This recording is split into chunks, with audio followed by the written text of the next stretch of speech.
Hello friends, I am राखी सिंह। इस study with राखी सिंह में आपका स्वागत है। आज हम पढ़ने जा रहे हैं हिंदी व्याकरण का ऐसा इम्पोर्टेंट टॉपिक जो आपके लगभग सभी एग्जाम्स में आता है। जैसे कि आपका कोई भी कॉम्पिटिटिव एग्जाम्स हो या फिर आपके 9 to 12 कोई भी एग्जाम होता है, और 9 to 12 में तो ये टॉपिक 4 नंबर का आता है। टॉपिक का नाम क्या है? टॉपिक का नाम है वाच्य। और 9 to 12 का जो भी स्टूडेंट आज न्यू ज्वाइन हुआ है वो डिस्क्रिप्शन में लिंक दी गई है, वहां आपके लगभग सभी चैप्टर की समरी दी गई है, तो आप सभी चैप्टर की समरी आराम से वहां समझ सकते हैं।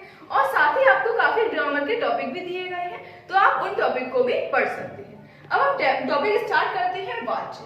वाच्य क्या होता है? जैसा कि आपने इंग्लिश में पढ़ा होगा वॉइस, यानी कि एक्टिव वॉइस और पैसिव वॉइस। इंग्लिश में 2 तरीके के होते हैं और हिंदी में हमारे 3 तरीके के वाच्य होते हैं। अब ये वाच्य होते क्या है? वाच्य होते हैं क्रिया के आधार पर वाक्य का रूपांतरण। क्रिया के आधार पर वाक्य के जो भेद होते हैं उन्हें हम वाच्य कहते हैं। वाच्य हमारे 3 प्रकार के होते हैं, जैसे कि कर्तवाच्य, कर्मवाच्य और भाववाच्य। क्लियर है? हम समझते हैं वाच्य का प्रमुख अर्थ क्या होता है। वाच्य का अर्थ होता है बोलने का विषय या फिर बोलने का तरीका, कि हम जब कोई भी सेंटेंस या फिर हम कहें कि कोई भी हम वाक्य बोलते हैं, उस वाक्य में किसके बारे में बताया गया है। अब वाक्य में किस किस के बारे में बताया गया होगा? वाक्य में या तो कर्ता के बारे में बताया गया होगा, या कर्म के बारे में, या फिर भाव के बारे में बताया गया होगा। जैसे कि हम कोई साधारण सा वाक्य लेते हैं, राम बाजार जाता है। राम बाजार जाता है, तो इसमें किसके बारे में बताया जा रहा है? इसमें राम के बारे में बताया जा रहा है कि राम बाजार जाता है, राम फल खाता है, राम किताब पढ़ता है, यानी कि राम के बारे में बताया जा रहा है। अब हमने बोला कि राम से खाना बनवाया गया, राम के द्वारा खाना बनवाया गया। हम जैसे यदि ये सेंटेंस बोलते हैं तो इसमें क्या अर्थ स्पष्ट होता है? राम के द्वारा खाना बनवाया गया, यानी कि राम से काम करवाया गया, यानी कि इसमें कर्मवाच्य है। अब हम सेंटेंस बोलते हैं कि राम से पढ़ा नहीं जाता। राम से पढ़ा नहीं जाता, तो यानी कि काम तो उससे किया ही नहीं जाता है, यानी कि कर्मवाच्य तो आपका हो ही नहीं सकता है। अब इसमें किसकी प्रधानता हो रही है? इसमें भाव की प्रधानता हो रही है कि उससे पढ़ा नहीं जाता, उससे लिखा नहीं जाता, उससे चला नहीं जाता। यानी कि जब भाव की प्रधानता होती है तो हमारा भाववाच्य होता है। और काफी सिंपल टॉपिक है, अब हम इसे आगे समझते हैं। जैसे कि कर्तवाच्य। कर्तवाच्य यानी कि शब्द से ही स्पष्ट हो रहा है जिस वाक्य में कर्ता की प्रधानता हो।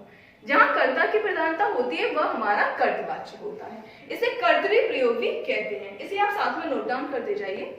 जहां कर्ता की प्रधानता होती है उसे हम कर्तवाच्य कहते हैं, और इसे हम कर्तरी प्रयोग के नाम से भी जानते हैं। अब कर्ता की प्रधानता कैसे होती है?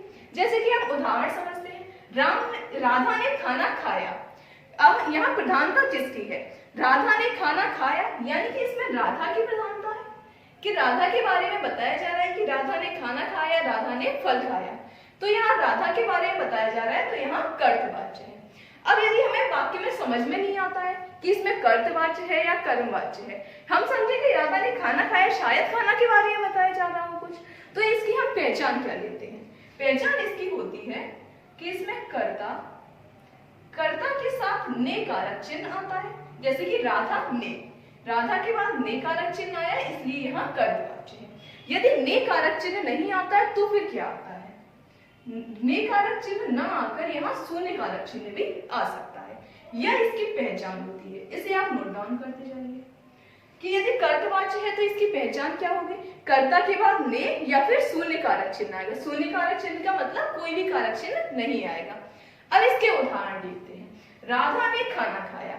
हमें नहीं समझ में आ रहा सेंटेंस में कि राधा के बारे में बताया जा रहा है या फिर खाना के बारे में बताया जा रहा है, या फिर इसमें भाववाच्य है। नहीं समझ आ रहा है, फिर आप इसकी पहचान देखिए। राधा के बाद ने कारक चिन्ह है, यानी कि यहाँ कर्तवाच्य है। क्लियर है?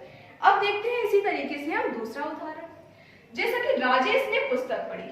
राजेश के बाद क्या आया है? राजेश ने आया है, यानी कि यहाँ ने पहचान दी गई है, इसलिए यहाँ कर्तवाच्य है। क्लियर? अगला उदाहरण देखते हैं।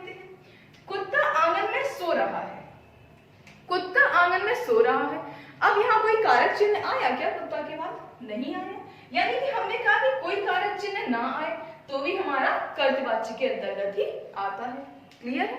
अब इसमें एक चीज और पूछी जाती है कि इसमें कौन कौन से सकर्मक होते हैं या अकर्मक होते हैं, किस कर्म की प्रधानता होती है। इस वाक्य में सकर्मक और अकर्मक दोनों ही क्रियाओं की प्रधानता होती है, क्योंकि कर्ता काम कर भी रहा होगा नहीं भी कर रहा होगा। सकर्मक और अकर्मक दोनों क्रियाओं की प्रधानता होती है। क्लियर है? अब देखते हैं हम कर्मवाच्य। कर्मवाच्य जैसा कि नाम दिया गया है कर्म, कर्म यानी कि काम, हम जो भी काम करते हैं उसे हम कर्म के अंतर्गत रखते हैं। अब हम इसकी पहचान देखते हैं कि कोई भी सेंटेंस हमारा कर्मवाच्य कब होता है, और किसी भी सेंटेंस में यदि किसी काम के बारे में बताया जा रहा होगा तो उसे हम कर्मवाच्य के अंतर्गत रखते हैं। जैसे कि पहले हम इसका उदाहरण देखते हैं। राम के द्वारा रावण को मारा गया, यानी कि राम के द्वारा कुछ काम तो किया गया, राम के द्वारा खाना बनाया गया, राम के द्वारा बाजार को जाया गया। इस तरीके से राम के द्वारा पेड़ काटा गया, यदि हम ये सेंटेंस लेते हैं यानी कि राम के द्वारा काम किया गया। क्लियर है? यदि जो काम होता है तो उस काम को हम कर्मवाच्य के अंतर्गत रखते हैं। अब इसकी पहचान क्या होती है? इसमें कर्ता के बाद के द्वारा या फिर से कारक चिन्ह का प्रयोग होता है।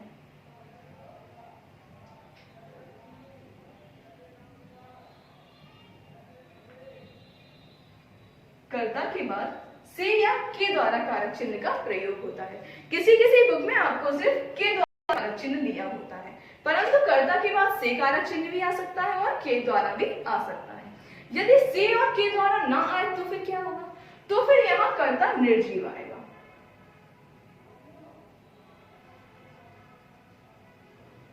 कर्ता निर्जीव आएगा। जैसे कि पतंग उड़ रही है, पतंग उड़ रही है यानी कि कोई काम तो हो रहा है। जब काम हो रहा है, अब यहाँ हमारा सकर्मक ना तो से आया ना के द्वारा आया, तो हमारा निर्जीव कर्ता आया, क्योंकि पतंग एक निर्जीव है। क्लियर है? इस तरीके से हम इसके उदाहरण देखते हैं। पहला उदाहरण है राम के द्वारा रावण को मारा गया। जैसे कि पहचान से ही समझ लो, राम के द्वारा यदि इसमें कारक चिन्ह आया है इसलिए यहाँ कर्मवाच्य है। अब हम देखते हैं इसका दूसरा उदाहरण। जैसा कि दूसरे उदाहरण में दिया गया है मजदूरों से पेड़ कटवाए गए। अब इसमें दिया गया था कि कर्मवाच्य की पहचान क्या है। कर्मवाच्य में कर्ता के बाद ने या के द्वारा कारक चिन्ह का प्रयोग होता है। पहले उदाहरण में जैसा कि के द्वारा कारक चिन्ह का प्रयोग हुआ था, और दूसरे उदाहरण में किसका प्रयोग हुआ है? दूसरे उदाहरण में प्रयोग हुआ है से का। या फिर हम कोई सेंटेंस पढ़ते हैं जैसे कि मजदूरों से पेड़ कटवाए गए, यानी कि मजदूरों से काम करवाया गया। जब काम करवाया जा रहा है तो यानी कि ये हमारे कर्मवाच्य के अंतर्गत आ रहा है। यदि हमें सेंटेंस समझ में नहीं आता है तो फिर हम क्या करेंगे? हम उसके कारक चिन्ह को देखेंगे। जब हम कारक चिन्ह को देखते हैं तो हमें मिलता है कि इसमें से कारक चिन्ह का प्रयोग किया गया है, और हमें पहचान भी बताई गई है कि कर्ता के बाद से या के द्वारा कारक चिन्ह आए या फिर निर्जीव कर्ता का प्रयोग किया जाए तो वहां कर्मवाच्य होता है। अब जैसा कि अगला उदाहरण देखते हैं। सुरेश द्वारा मिठाई लाई जाती है। सुरेश द्वारा मिठाई लाई जाती है या फिर आपके द्वारा मिठाई लाई जाती है। यह किसी न किसी व्यक्ति के द्वारा काम किया गया है।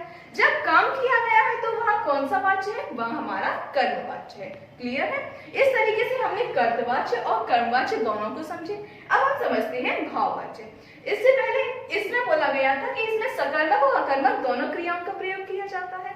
इसमें किसका प्रयोग होगा? सकर्मक का या अकर्मक का? अब इसमें हमें सीधा सीधा समझ आ रहा है कि काम हो रहा है यानी कि इसमें सकर्मक क्रिया का प्रयोग होगा। क्लियर है?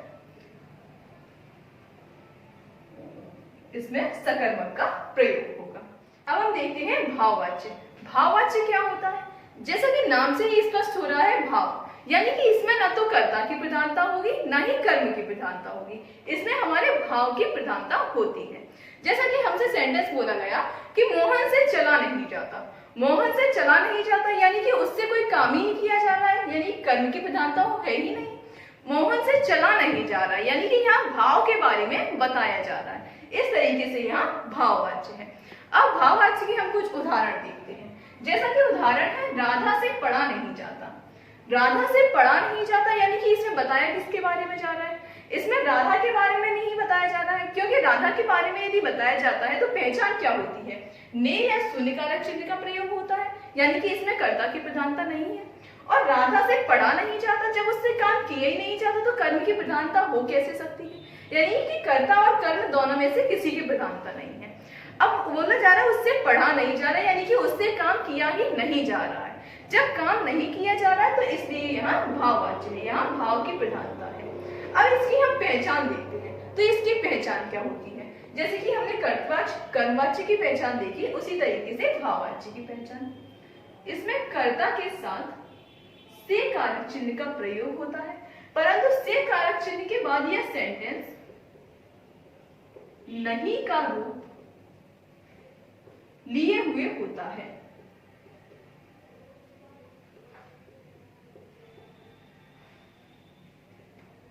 कर्ता के साथ से कारक चिन्ह का प्रयोग होता है, परंतु यह वाक्य नहीं यानी कि नकारात्मक रूप लिए हुए होता है कि हमसे कोई काम किया नहीं जा रहा है। इस तरीके से नकारात्मक रूप होता है तो वहां भाववाच्य होता है।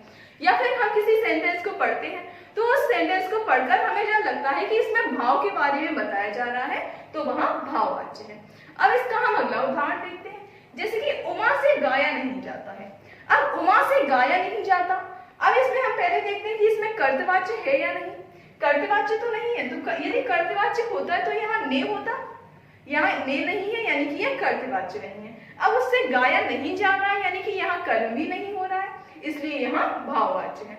और इसमें दिया गया है कि उमा से दिया गया है और साथ ही दिया गया है नकारात्मक रूप। जब ये दोनों चीजें दी गई हैं इसलिए यहाँ भाववाच्य है। क्लियर है? अब देखते अगला उदाहरण, जैसे कि मुझसे चला नहीं जाता। अब मुझसे चला नहीं जाता तो इसमें कौन सा वाक्य होगा? इसमें आपका भाववाच्य होगा, क्योंकि इसमें से कारक चिन्ह है और नहीं यानी कि नकारात्मकता का प्रयोग किया गया है। मुझसे यानी कि यहाँ इसमें सर्वनाम के साथ कारक चिन्ह जुड़ के आ जाता है, इसलिए यहाँ से कारक चिन्ह जरूर है, परंतु यहाँ मुझसे के साथ ही से कारक चिन्ह जुड़ चुका है। इस तरीके से हमने कर्तवाच्य, कर्मवाच्य और भाववाच्य को अच्छे से समझा और उसके हमने काफी उदाहरण भी समझे। यदि किसी भी स्टूडेंट को डाउट होता है तो वह कमेंट सेक्शन में पूछ सकता है और साथ ही आप इसको नोट डाउन भी करते जाइए। यदि वीडियो अच्छा लगा हो तो वीडियो को लाइक और चैनल को सब्सक्राइब करना मत भूलिए। Thanks for watching.